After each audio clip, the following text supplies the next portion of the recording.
Arigatou gozaimasu. Meu nome é Vanessa Soares Costa e eu sou fiel do Templo Nissenji. E hoje eu vou relatar algo que aconteceu comigo desde quando eu cheguei aqui no templo.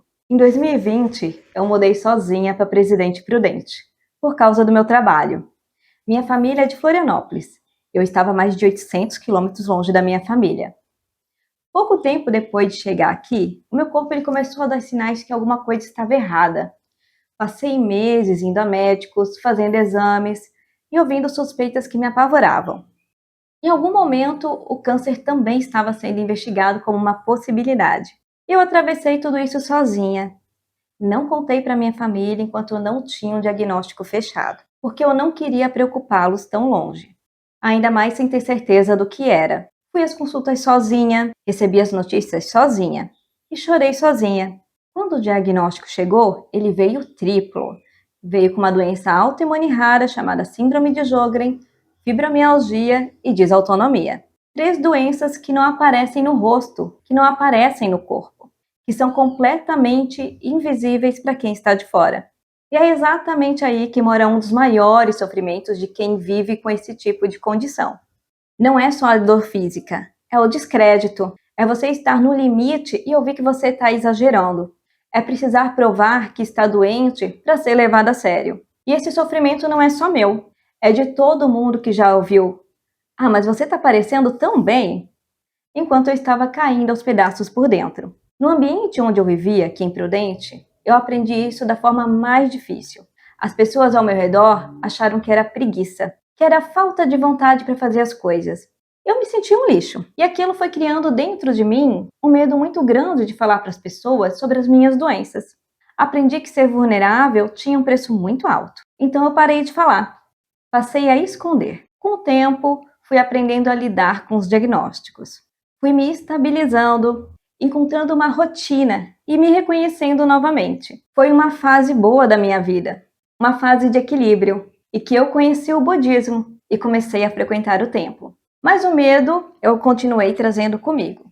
Dentro do templo, eu também fingia que estava tudo bem. Tinha medo de que se as pessoas soubessem das minhas doenças, elas iam me olhar diferente, que iam me tratar como desdém, como eu já tinha sido tratada antes. Então eu continuei escondendo, até uma noite onde tudo mudou. Eu tinha ajudado no Matsuri, e o meu corpo não pode passar por picos de esforço, porque ele cobra uma conta bem alta. Comecei com dores de cabeça muito fortes, visão turva e sintomas que eu nunca tinha tido antes, e que me assustaram de verdade. Naquela noite tinha um jantar para quem tinha ajudado no evento. Mas a dor era tanta que eu esqueci completamente do evento. Eu estava me preparando para ir para o pronto-socorro. E quando eu estava no hospital, sozinha, chegou uma mensagem. Era uma pessoa do templo, perguntando onde eu estava, falando que eu estava fazendo falta. Eu li aquela mensagem sem saber o que fazer com ela. Quando eu avisei que estava no hospital, uma segunda pessoa foi até lá, sem eu pedir, sem eu esperar. E ficou comigo até por volta das 4 da manhã, naquela emergência. E eu descobri que mesmo com dor e com medo, eu não estava mais sozinha. No domingo seguinte, quando voltei ao templo, as pessoas vieram até mim perguntar como eu estava. Uma pessoa correu para me trazer uma água sagrada. Eu fiquei feliz, mas também me senti um pouco estranha, porque era algo que eu nunca tinha vivido antes. Várias pessoas se preocupando com a minha saúde, com a minha doença, sem que eu precisasse me justificar, sem que eu precisasse ficar me defendendo. E eu levei isso para minha terapia. Falei para minha psicóloga que eu não sabia como lidar com tanto cuidado.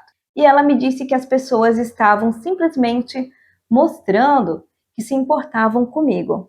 Parece simples, mas para mim não era, porque eu já tinha passado tanto tempo sendo desacreditada que eu não conseguia mais reconhecer quando alguém genuinamente se importava.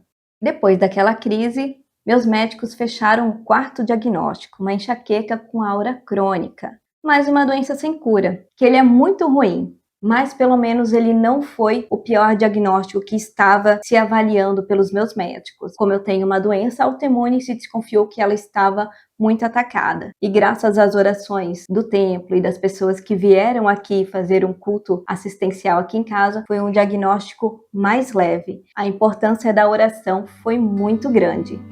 O budismo me ensinou muita coisa, mas talvez o maior ensinamento tenha vindo da própria comunidade das pessoas desse templo, que sem discurso, sem teoria, só com a presença, me mostraram que o acolhimento de verdade é importante. E eu sou muito grata por isso. Eu tenho alguns diagnósticos sem cura, mas eu sei que eu não estou sozinha. E isso, para mim, faz toda a diferença. Eu continuo me fortalecendo nas orações e o mais importante é saber que, se eu precisar, eu sei que o templo vai estar em oração pela minha recuperação. E isso é muito importante para qualquer pessoa que está passando por um momento difícil. Arigatou gozaimasu.